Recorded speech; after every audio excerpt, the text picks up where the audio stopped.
Dynamite download. You Dynamite download, your home for all positive coverage with all elite wrestling. You guys, positive energy. This reality, like, it is me. Like, Who let this guy in here? This is what pro wrestling's supposed to feel like. I'm saying I have a better record than Kenny Omega and Samoa Joe, and now I'm going to have to wrestle them. I've never seen someone able to break down, like, wrestling like he does. I said, Mariah May, she said, who? Because I'm so driven, and I'm so moved to like what I want to do. The versus Brian Keith match. It's awesome. That's so cool. You got like these creepy ass dudes. Oldest ride, longest line. I was like deep diving into like cults. My real story does connect with a lot of people. I never say never about anything. Yeah. Back to do an interview with those guys. You know why? Because they spread positivity about AEW. Welcome to Dynamite Download. Dun-dun! Woo woo, man! It feels like welcome to Dynamite Download, everybody. It has been a whirlwind of a day for your boy SPD right now. Just making it to Miami Beach, just in time for the show after driving almost 800 miles, but because of that, it's a double stone cold cheers to that. So cheers to that. Cheers. I feel like I haven't been on air in the longest time, and I know it's only been a week, but I just feel like it's been the longest time. I missed, unfortunately, family stuff. I didn't get to do my favorite stuff, the preview show, but got a lot in store coming up. Before we talk about what's happened over the last 100 hours on AEW, we have to keep it brief, maybe a 30-second victory speech, but let's show up the final rankings. The final rankings are acknowledge your tribal beef. The winner of the Dynamite Download Double or Nothing Draft by the skin of his teeth, Mind Runner, a.k.a. Mid Runner. I am giving you the confetti. Yes. Congratulations, Mind Thank Runner. Thank you.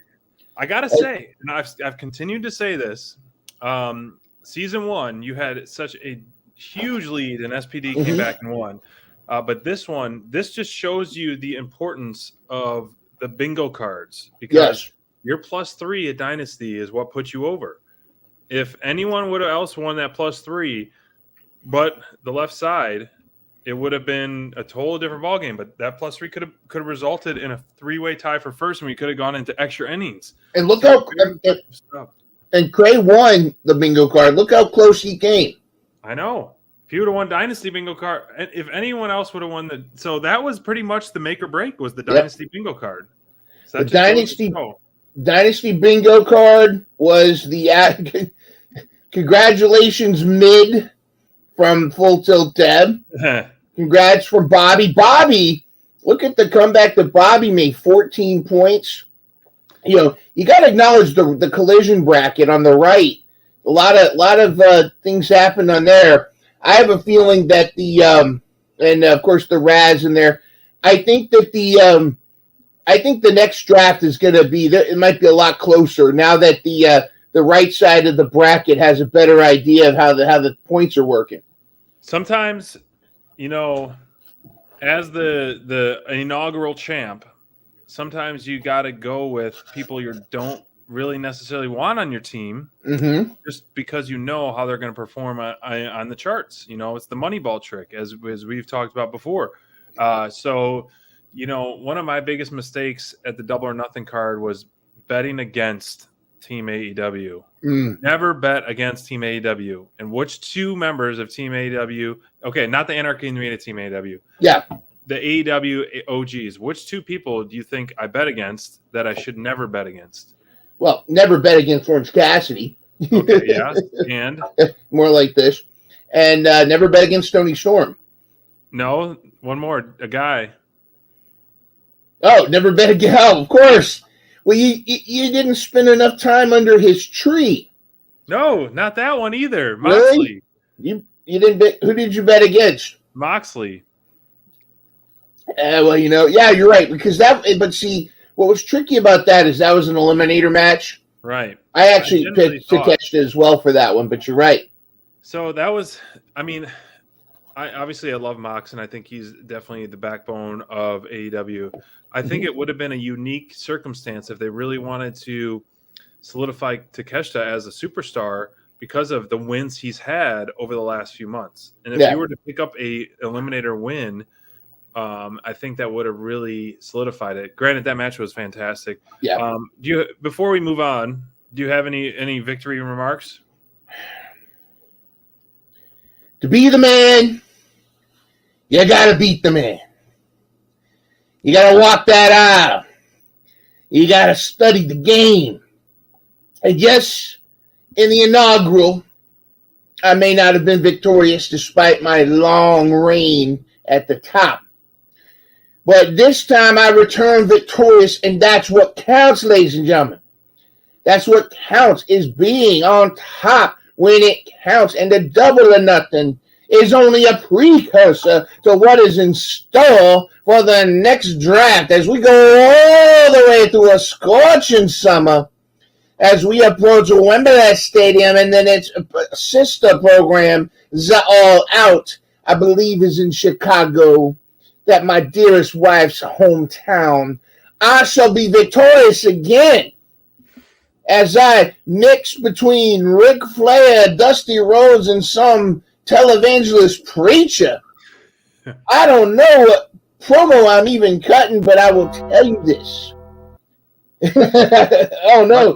So it's funny. I was trying to find some like generic music, but I guess we deleted it all for our background music to like put on like the Oscars music to wrap it up. Yeah, wrap it. Like, all right, you got to wrap it up. But, the Undertaker bong, I think actually that's good enough. It's like, yeah. You got to go one-on-one with the Undertaker. Well, I got to say, congratulations. It was a lot of fun. And it's, our last draft, we were in the 70s. Granted, it was 4 teams. So I think there's definitely a lot of key learnings from the team. So hopefully everyone who is interested in returning for season 3 of the draft, Court, Brent, Bobby, Brian, all are welcome. And we'll return for season 3, which is going to be next Friday Night Flights and Fights. Friday night, the June 7th. Let me get my dates correct. June 7th, Friday night, is the draft. Season 3. Seattle. The draft is going to be next Friday night. So if you are interested in participating, bookmark your calendars, give you a little advance. Let's let the new thing simmer.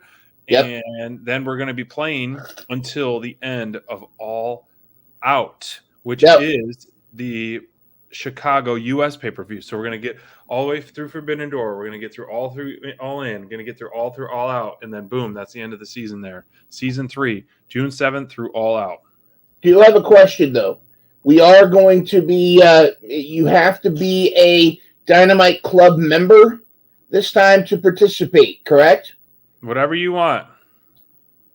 I think that might be the case, but then again, I think everybody, I believe most of the people that were involved in this are already Dynamite Club members. The Dynamite Club members, a DM, Instagram, Twitter, or X, email us, dynamitedownloadshow@gmail.com. If you're interested, Friday, June 7th, and we'll figure out all the details.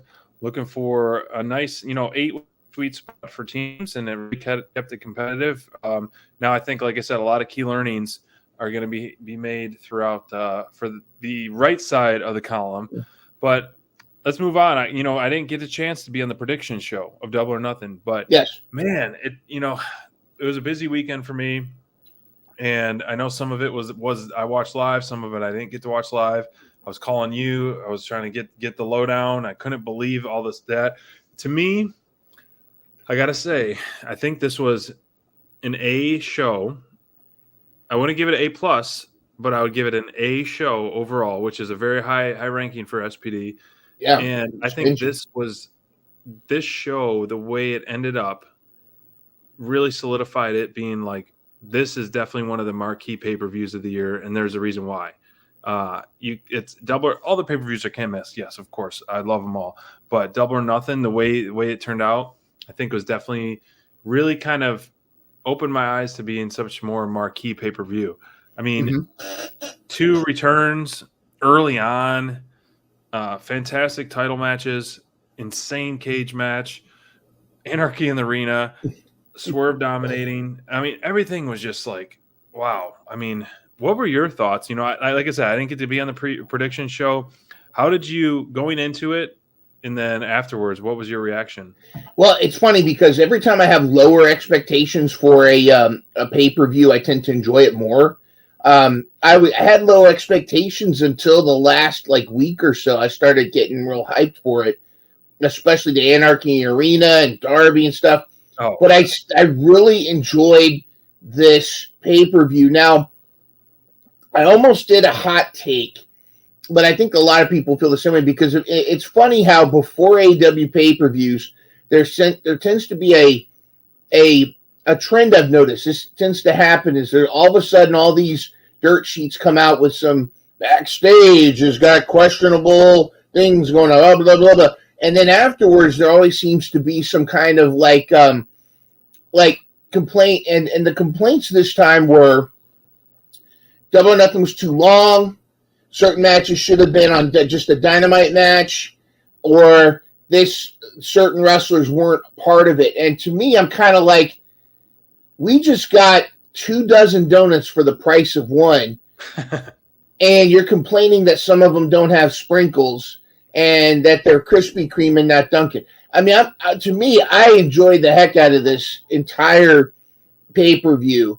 There were times, now granted, I did a couple times feel like I was kind of starting to get that, overstimulated, but it was so much fun. It was a lot of fun. It was very well paced. I felt like there was almost like kicking it off with on the buy-in with Thunder Rosa and Deonna Purrazzo. That match was awesome. And then as it evolved, even the Jericho match, which I thought was going to be questionable, was entertaining because of the stuff, the shenanigans that throwing dice in the ring and exactly. Yeah, I like that. First his hockey pucks, then his dice. Like he's very creative in that sense. I thought he was going to use poker chips, but dice actually that's more painful. And the dice getting stuck in everybody's back when they would get up. That was tremendous. I don't think there was a mismatch. Granted, people say, the argument that some of these matches could have been on Dynamite. Here's the thing. Think about that for a second. All of these matches had some kind of storyline behind them. There was something perpetuated with them. I think that the fact that some people felt some of these matches should have been on Dynamite, that is an example. That's a testament to how spoiled we are with Dynamite each Wednesday. Is we have these kind of matches on Dynamite. I mean, heck, we had Ospreay versus Claudio on a given, I think it was Dynamite or Collision. These matches that could be on the card, we have on Dynamite and Collision, and even sometimes on Rampage. I think that's a testament to how spoiled we are. I think we should really appreciate how good we have it. Banger after banger. I thought everybody showed up to work. I thought it was fantastic, and I just think that the thing is that there were surprises after surprise. There were so many moments that I thought were great. Obviously the MJF thing and everything. There's all kinds of cool moments, but my favorite surprise of the whole evening. Well, you know who it was, everybody. I'm back, baby. I'm back. Yes. Oh gosh, the juice is loose. Welcome back, Rockhard. How you feeling, Bubba? I'm feeling fantastical. I'm telling you. I've just been eating some more of those powdered donuts. That's why my beard doesn't match right now, but that's just because I got powder. But it's certainly not another kind of powder that explains my eyes right now. Man, I got to say, man, I'm glad to see you're back. It's been a long time. It feels longer than it has been. Your boys, the Bang Bang Gang, have been tearing it up, but it's not the same without you, Juice. And so welcome back. It seems like you're recovering well from the injury, and can't wait to see what's in store you got for us here and back on AEW television. Oh, it felt great to be back. It felt great for the Juice to be loose. And, of course, again, on Dynamite, the Bang Bang Gang intro, the Bang Bang Gang is not complete without yours truly, the Juice himself, in the mix. And I am back, baby, and I'm ready to run roughshod with my boys all over AEW. Guns up for sure, rock hard. Man, I really think you should throw your name in the hat for the TNT Vacant Championship, man. I might just do that, SBD, but shh, we don't want to spoil anything, but you never know who's going to show up in that ladder match. It's going to be awesome. That's true. We'll see. I mean, as the interim EVP said, it's going to be a ladder match, and there's going to be qualifying matches leading up to that. So, man, hope to see you back in the ring soon, and maybe you'll join your own gold in Bullet Club Gold. Oh, we're bringing all the gold home, baby. We're going to need more than just a little cart, a little REO Speedwagon. We're going to need to rent us a U-Haul. You know how much gold we're going to be bringing all over the place. The Switchblade is going for that title. I'm going to be bringing in that TNT title. And our boys, the Guns, they're going for those tag titles. We're getting it all. It's coming. That's right. Well, SPD, I better go. I got to go track down my wife. She's on one of her mimosa benders again with this Mariah person. And I don't know, we got this guy Luther living in our house. So anyways, I'm going to go hang out with my boys at the saloon. You take care, and guns up, baby. Thanks for stopping by. Oh, hey, Mind, you're back. You missed something. On the show. I know. I guess I'm glad to see Juice is back. I'm really happy that he's back, and we can officially retire Juice Board, Rock Hard Juice Board. It's been good to have you. I don't know. Farewell, my friend. Just to quickly touch on the points you were making, I agree. There's so many matches that we get on free TV on AEW, Dynamite, and Collision that are pay-per-view caliber. Every one of Swerve's defenses was pay-per-view caliber quality, in my opinion, so to date. So the Double or Nothing matches, it was a long pay-per-view, and all the pay-per-views are definitely a marathon. But as you said, if pacing is right, it's okay that it's a marathon, because to me it's digestible. I don't know if it was the sound or whatever, but I felt like Anarchy in the Arena maybe a little bit at times, like you should have got like holy shit or AEW chants. There wasn't necessarily, maybe there was a little fatigue, but the Anarchy in the Arena was freaking a fantastic match, man. It was absolutely incredible. When the first time, I'll be the first to admit, the first time the Anarchy Arena was announced, I was like, I don't know about this. Yeah. And it delivered and delivered and delivered the 3 times. But that being said, Ed, before we move on to Dynamite, let's just keep it brief. 2 standout moments for you that you're really kind of still buzzing about at Double or Nothing.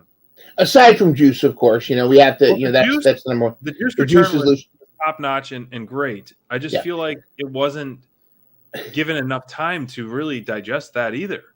Like, yes, they did this celebration, but I feel like they should have cut a promo or done something. Like, I feel like the return of Juice and MJF are both big deals. Yeah. Well, so I was going to say the return of MJF, his promo.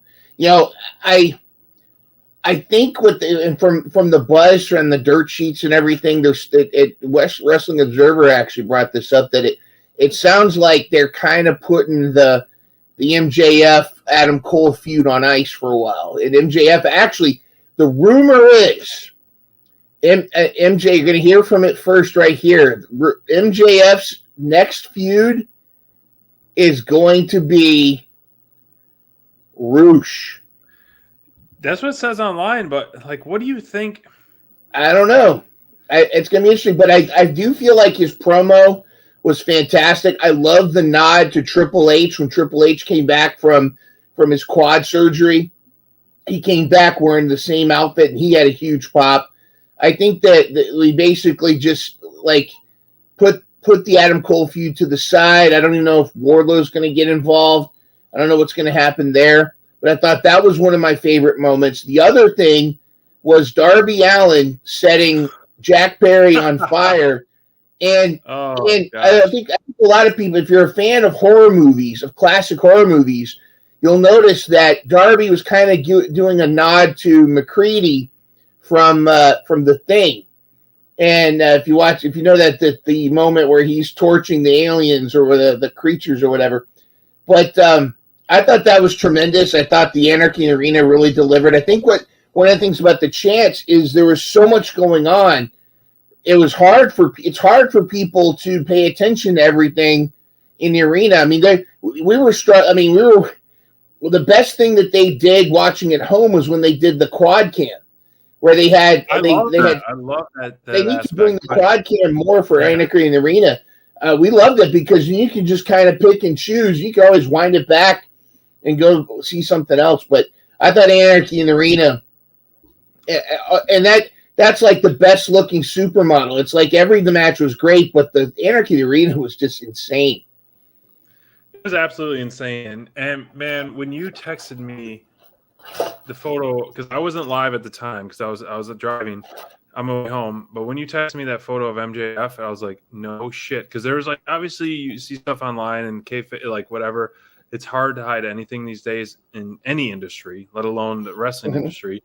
And so when people were saying, "Oh, MJF could return sooner than not," I mean, if you're involved in Twitter and stuff online, you're gonna see some kind of headline, some Mark posting that stuff.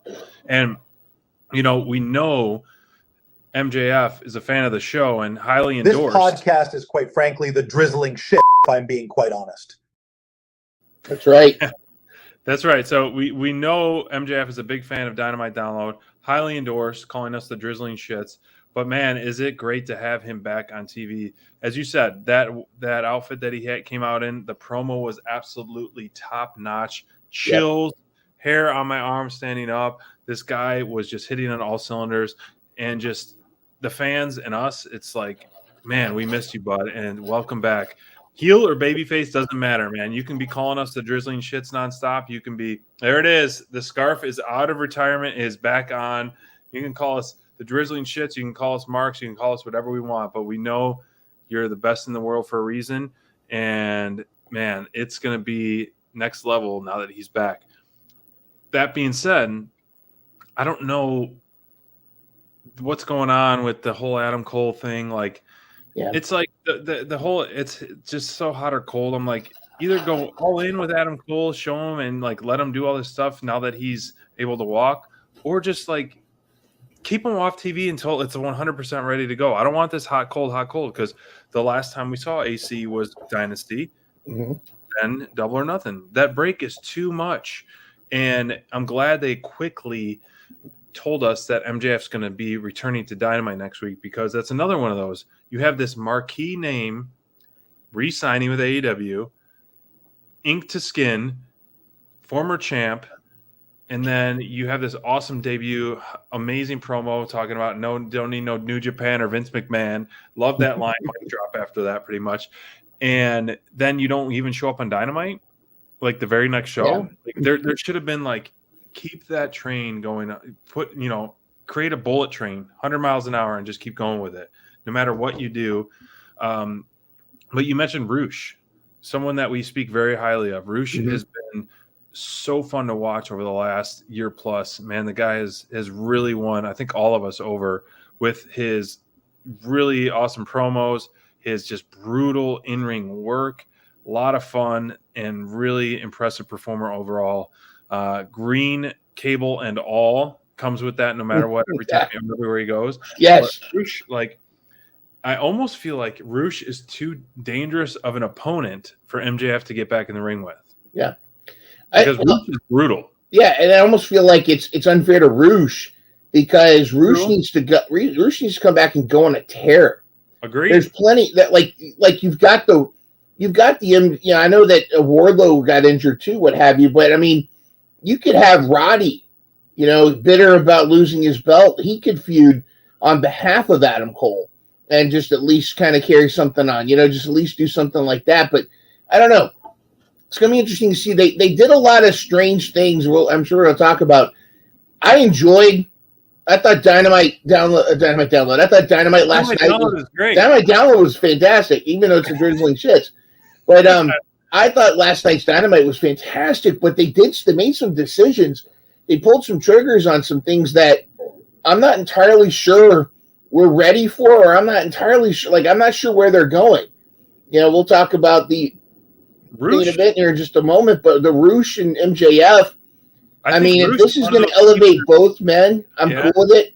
But it just, to me, it feels like, is Roosh going to be just somebody to tide MJF over until he gets back into the titles picture? I don't know. Well, this is unofficial, Roosh MJF. Yeah. But that's what's great about AEW is kind of letting performers create their own feud, as we've been trying to create a feud with the meat men themselves, Brian Cage and Lance Archer. We want them to go toe to toe, give us the meat. So be able to kind of almost create your own feuds in a sense online. That freedom is another one of those big things why we love AEW of like broken handcuffs and letting to just shine. If that comes to fruition, like, cool, I'm fine with that. But as we posted a poll of like who should be the next TNT champion. You have some certain marquee names, and the Jack Perry thing was absolutely hilarious, which we'll talk about. I want to talk about, but someone like Roosh could be one of those sleeper picks. Mm-hmm. Really, some people would be like, Roosh, but then when he starts putting on these open challenge matches and just whooping ass, you'll quickly be won over, in my opinion. Granted, I don't necessarily see that happening right now, but I feel like it would work 100% if Roosh was the next TNT champion. Yeah, if they want to put someone. No, I agree. Whether he has the green cable or not, but I mean, I think he has to. In fact, he needs to carry the thing around. And when they release the Roosh figure, he needs to have the green cable. But I think I really hope that they really push Roosh, especially now that they essentially stripped him away of his LFI. I mean, I don't know what Preston Vance is up to. Jose the assistant is now Jose the assassin in TNA, and Dralistico, I'm not sure what's going on with him. But anyways, regardless of that, the product itself still just kind of interesting. It was kind of interesting that, okay, I have a question for everybody, because Full Tilt Dev and I were wondering, there were several references, not just made by the Bucks, but there were several references made throughout the night about somebody blowing off Dynamite to go to Disney World or Disneyland or something like that. There was comments made, and at first we thought it was just like some kind of joke, but then it started to sound like maybe they were giving somebody the business. But I do know that coincidentally, it may be related or not, but the Mariah May versus Saraya match has now been postponed to next Wednesday, and in its place, we found out who was behind the assault on Mercedes Moné, and that was none other than Sky Blue.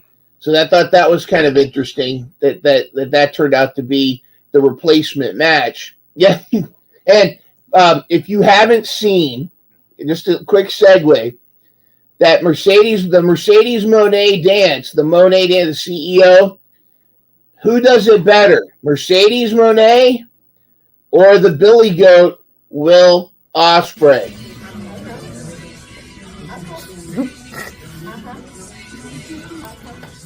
More hips, Will. Will, more hips. More hips, Will. Yeah, you gotta put the hips. Yeah, more hips.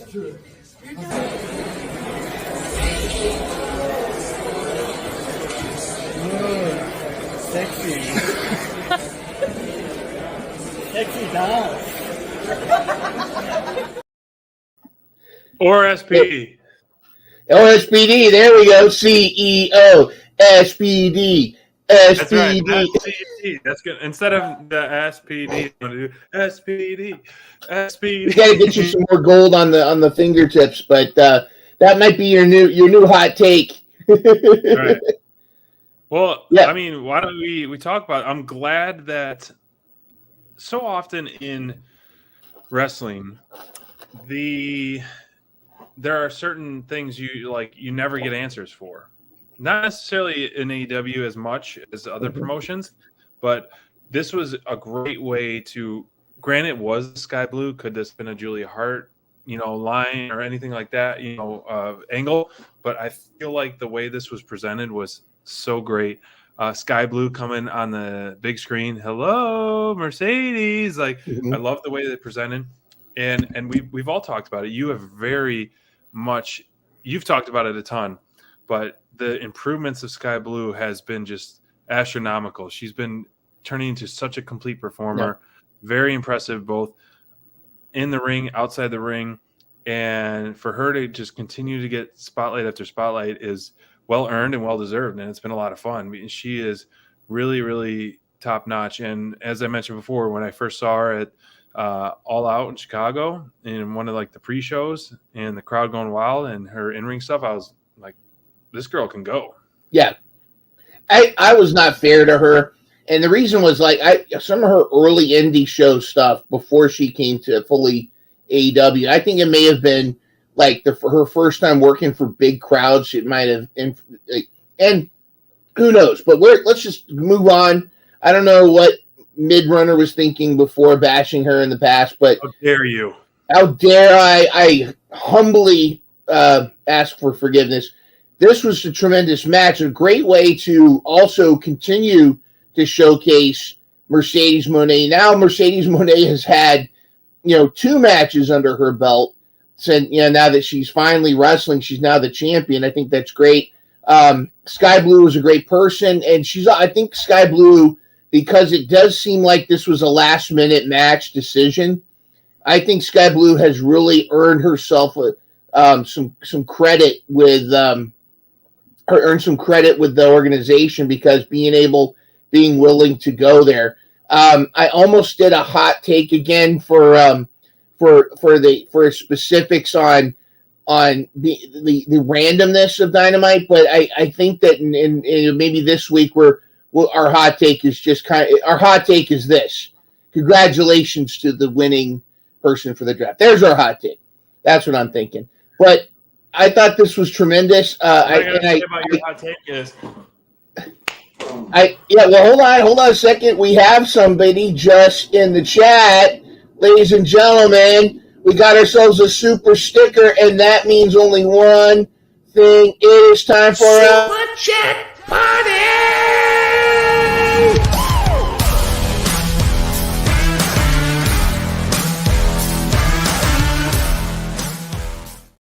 Thank you, Raz. Super chat party. Is it pumped up? Oh! Jeez. Mike, you did that a few too many times hard. Thank you, Raz. We appreciate it. I will say this also. I also thought the aftermath of the Mercedes Moné Sky Blue, tremendous. If you haven't heard of Stephanie Vacour from CMML, I have not. She is one to investigate. Check her out on. Just go to YouTube and type in Stephanie Vacour. She has a connection with Thunder Rosa.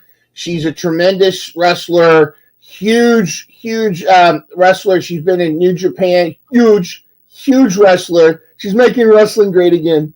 But she's fantastic, and I think that this is going to be a banger for Forbidden Door. What I think is interesting is Forbidden Door is really looking to be more than just New Japan and AEW. Which is great. Which is fantastic. And at those of you that have been paying attention to WWE, you've noticed that Jordan Grace, the TNA champion, showed up there. So I think we're starting to enter an age now and I think we can thank Forbidden Door for being the first to show that these people want these kind of things, these crossovers. Right.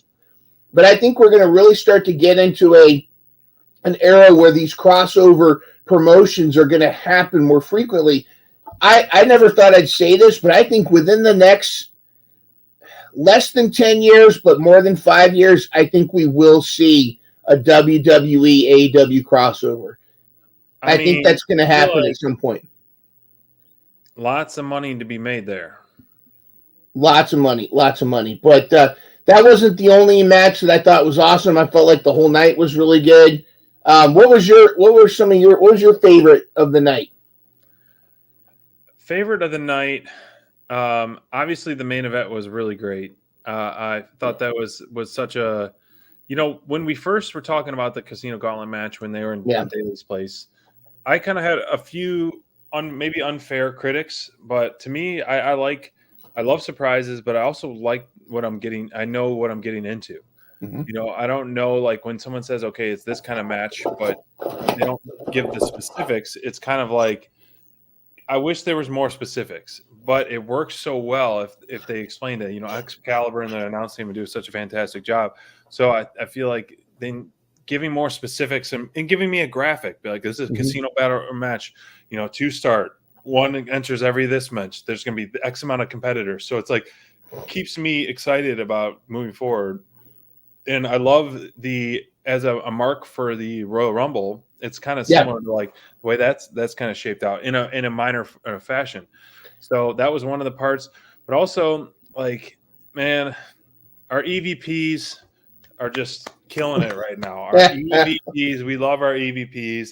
These guys are just top notch stuff, and continuing week in and week out, just giving everything that I've been wanting and then some and more and more and more.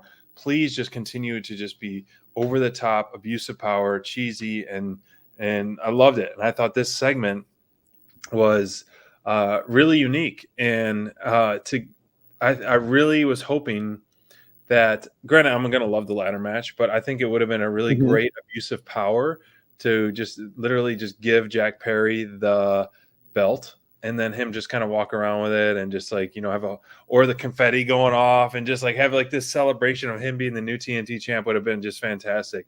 But I mean, as we've talked about time and time, is just one of the almost like, I mean, he's a standout performer, standout guy, but in such a minimalistic way. And Okada is just a man of few words, but every single time those words are said are so powerful.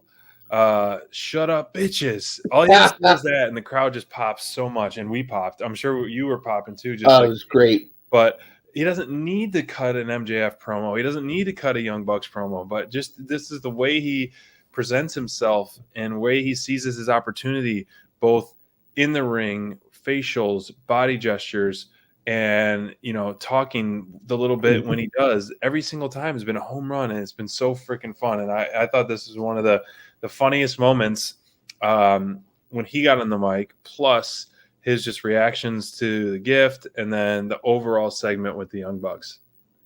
I thought that was tremendous. I felt like this was my favorite moment right here.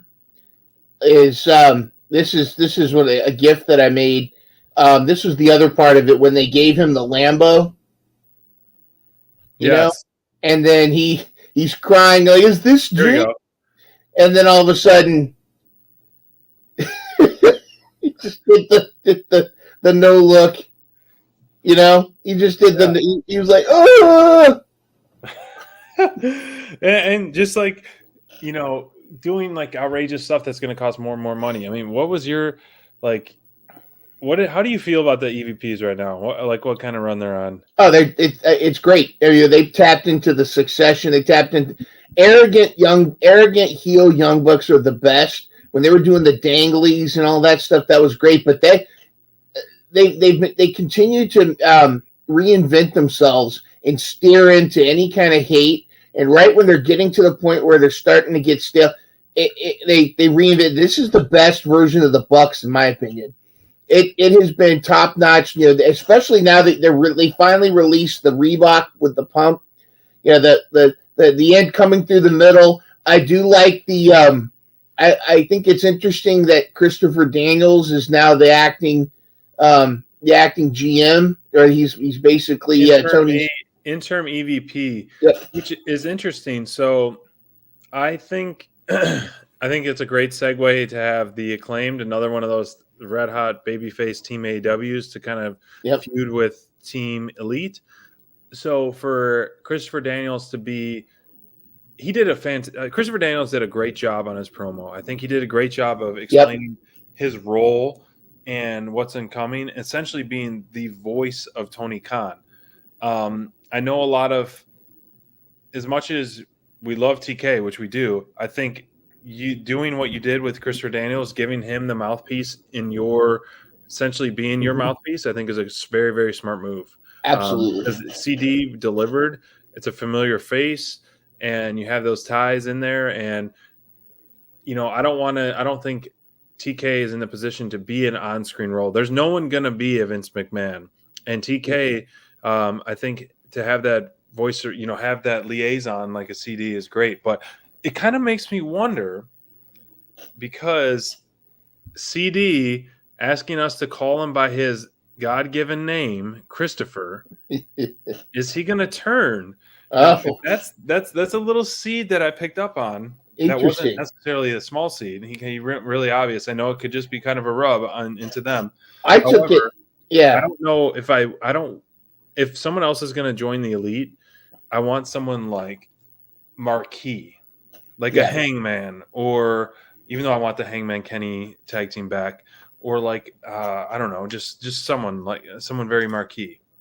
I think if Hager comes back, I see him being Team AEW, because this is the same guy that told CM Punk, "I'm defending AEW from you," kind of thing. So I think he's gonna go that. If anything, he's gonna defend Swerve or something. There's gonna be something like that. But I think that I took it to mean that was a dig at the Young Bucks. Like, hey, I'm on your level. You can't talk to me. You call me Christopher. Like, He was kind of dishing back their grief. It's a possibility, but I think this actually takes a lot off of TK's shoulders from the standpoint. I love TK, but he's great to hype when he comes out. He's great when he'll come out and hype up everybody. Right. But he's not a good promo guy. From the standpoint, he doesn't need to be, because he's the man. But to have Christopher Daniels can sell it a lot better. He can come out and because he's got that experience on the mic. He's got the wrestling experience. He can be that avatar for TK, and I think that's a great move. I wonder if Kenny was doing better, if Kenny was originally supposed to be this. True. And now it's Chris Daniels. But regardless, everything works out for a reason. I think it's gonna be pretty cool to see the thorn in the Elite side now. Christopher Daniels, the things that they try to get away with.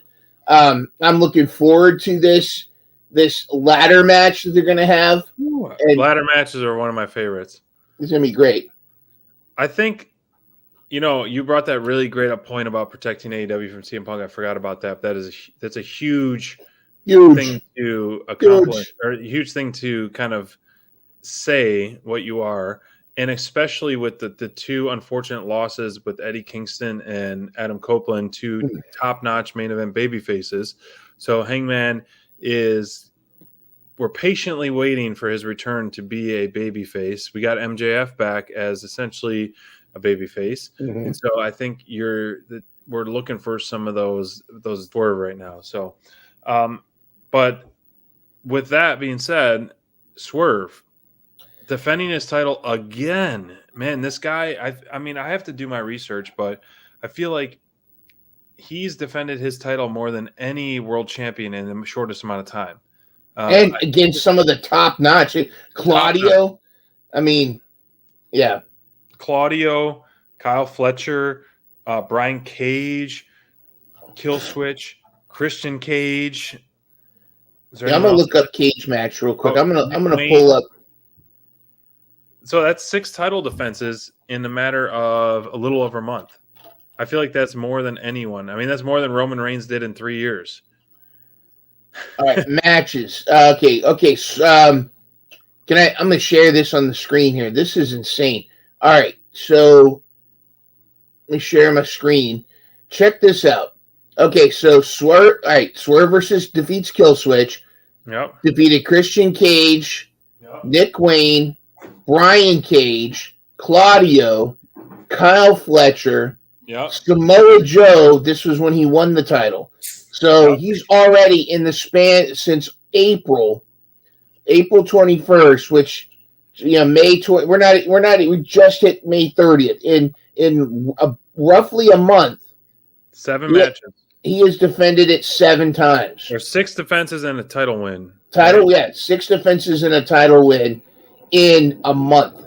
I don't think MJF defended it more than 1 month per time per thing. I think that MJF. I don't think MJF has even defended it more than once a month. Yeah, if possible. it's absolutely incredible what Swerve's doing, and I don't see any slowing down at all. I mean, we saw that kill switch match, but the bigger story is what's to come at Forbidden Door. And I want to spend some time on this.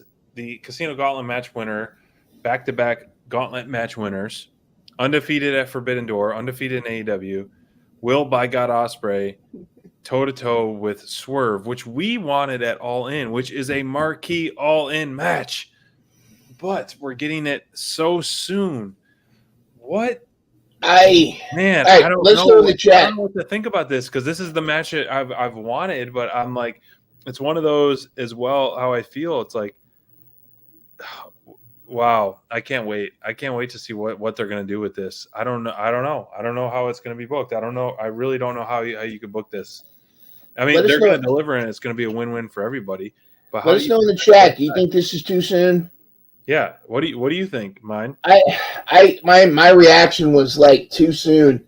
And that's the thing. Here's the thing. It's I'm not, again, we're getting Swerve versus Ospreay. Right. That's like, you're going to get your steak dinner for breakfast instead of for dinner. And again, this doesn't mean that we don't have this very same matchup at all in. Like, this could be the beginning of a summer-long feud. My concern with this is it feels rushed. It feels like there's meat on the bone in so many other ways. I mean, Ospreay barely defended his own title. He actually spent a good deal of the scrum talking about how important that title was to him, and how it really made him feel. It made him feel like that, he was going to defend it like it was the main title, and I thought what would have been cool was actually we got a lot of support online about this. Is Sammy Guevara had tweeted about going, vaguely tweeting that he wants to go back after the TNT, and a lot of us said no, you should go. We want Sammy Guevara versus Ospreay. Yeah, well, that would be insane. Have Sammy and Ospreay feud over the summer, right? Then build yourself up to the Ospreay Swerve at All In. But again,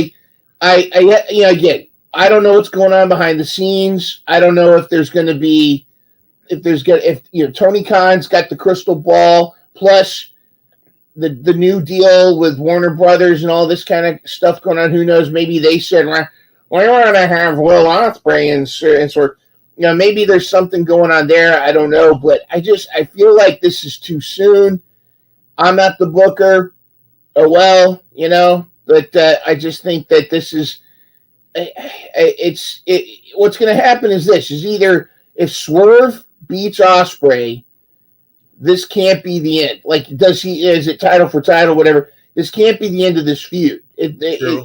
Swerve needs to beat Ospreay at Forbidden Door so that they can parlay this to Wembley. But if Ospreay beats Swerve, I don't know.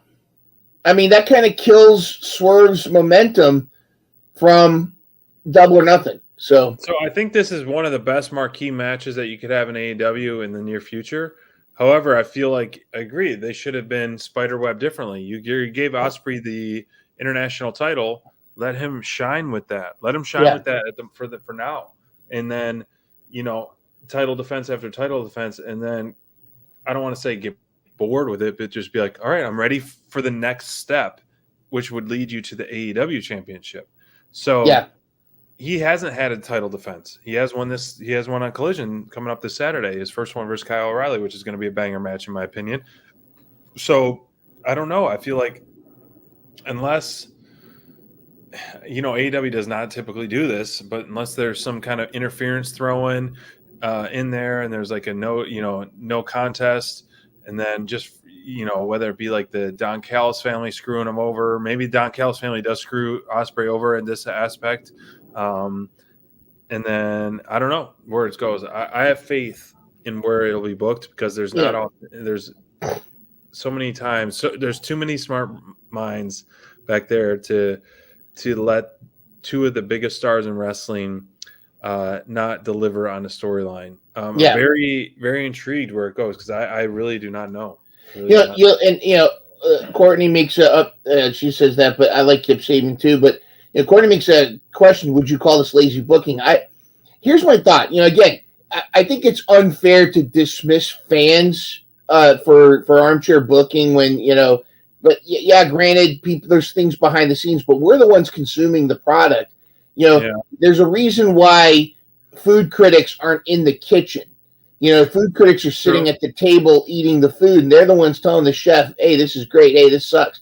Right. And I think that this feels rushed and not Leo Rush as Bobby said. It was good to see Leo Rush at that thing. By the way, I like Leo Rush. He's kind of the Cat Williams of wrestling.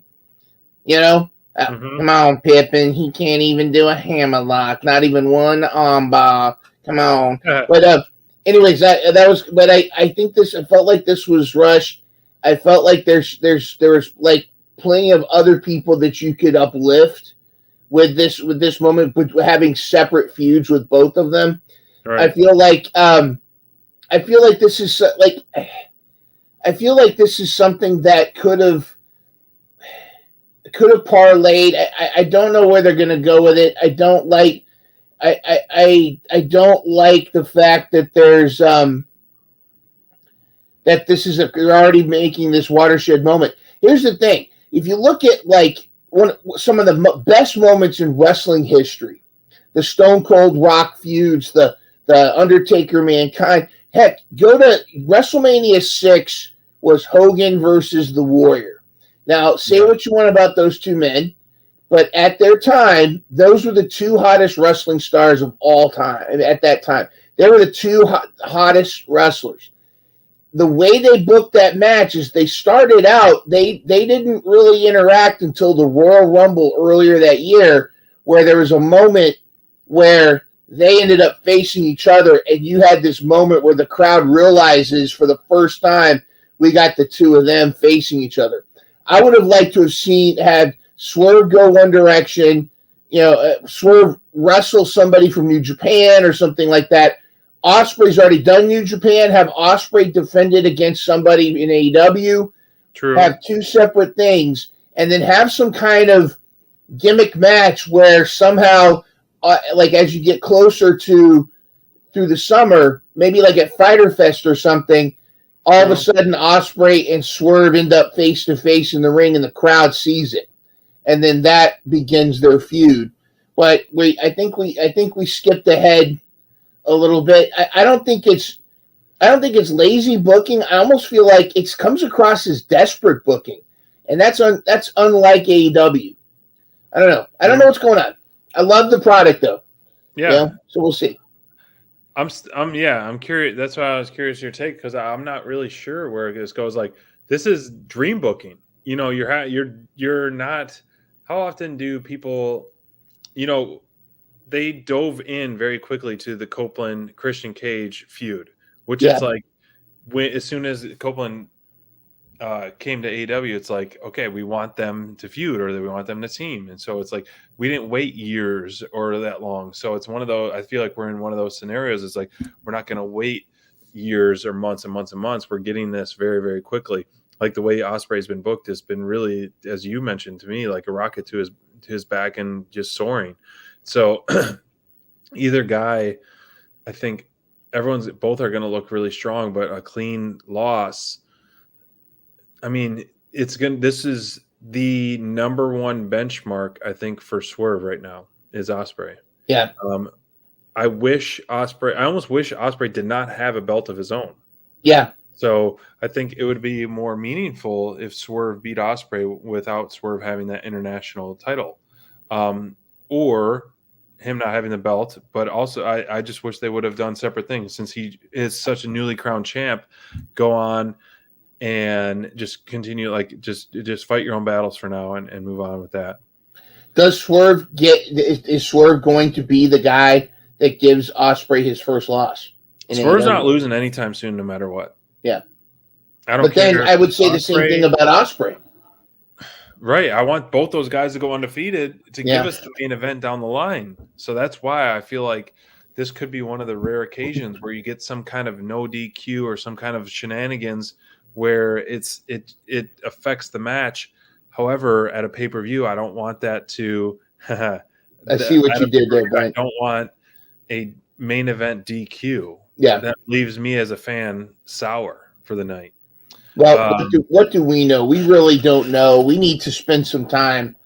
If only there was a place we could go to learn to be better bookers, to understand the business better. If only we had a leader, a wise guru, a sage, if you will. Yeah, where could we go? What do you think? Wonder if there's a place we could go. Oh, the learning tree. Man, we're already almost at an hour here on Dynamite Download episode 129. This is definitely one of those things I wanted to talk about because the learning tree. Well, real quick, Courtney, I know you mentioned our buddy Crayfish. We want to wish him a congratulations because speaking of learning tree, the learning under the tree grew a little bit bigger for him yesterday. He had his second child yesterday. Well, his wife did. You got to give the confetti for Crayfish. Absolutely. And was delivered there. And Okada's approval. Yeah, Okada's approval. He's got a tag team now. He's got Cash and Colton. So I already came up with different tag teams. Either the C3, the 3 C's, or the C4, because both of them have CC initials. So they're going to be tag team champs in about 20 years. So mark our words, AEW tag team champs. Now his next kid needs to be named Juice. Or will it be? Here's a. But Learning Tree, the TV time. Oh man, I just you can't escape the social media. Yeah. When you're scrolling and stuff. But I'm eating this up. I think the Learning Tree. I think Jericho's stuff has just been over the top cheesy, great. Big Bill has been doing some fantastic stuff. He's just leaning into the cheese. And honestly, man, Bounty Hunter is such a great addition. I'm glad he's involved in this because we've been fans of him ever since he first showed up on AEW. So the Bounty Hunter joining forces with the Learning Tree and Redwood and being the bad apple, I think that's a very smart move. It's one of those where I think Jericho's maybe taken under his wing, and I think it'll do him astronomical good in AEW because he's got such a good persona, good gimmick, good look, and for him to cut that mean promo and Jericho's guidance, he couldn't be in a better position in my opinion. No, this is all good. First of all, Jericho's the master at not only reinventing himself, but taking all the negative and really just turning it into something awesome. And kudos to Large William, the Redwood, for just really he's like a fish in water with this thing. It's just he's really made this his own. And then Brian Keith, who we are, like you said, I mean, I'm just going to basically repeat what you said. Brian Keith, and yes, Brian Keith got you some points there, Bobby, I think, at some points there. But Brian Keith not only we've loved his wrestling, but he really got on the mic. He almost went full Mr. T there. I almost pitied the fool there. It was great because he was really getting fired up, and I think he's going to be another great addition to the Learning Tree, the Bad Apple and the Redwood. So it's going to be interesting to see where they head. Also, of course, what's going on with, is Hook going to now get taken in under Samoa Joe's tutelage? The Learning Joe came back, as I see you're rocking right now. Yes, yep, that's right. Of course, hey, big guys can rock a floral print. I just want you all to know that. The whole show to mention that, and I did notice it right away. But I did notice that floral print there. It's almost the Samoa Joey's. That's almost like a Bray Wyatt style floral print there too. A little bit, yeah.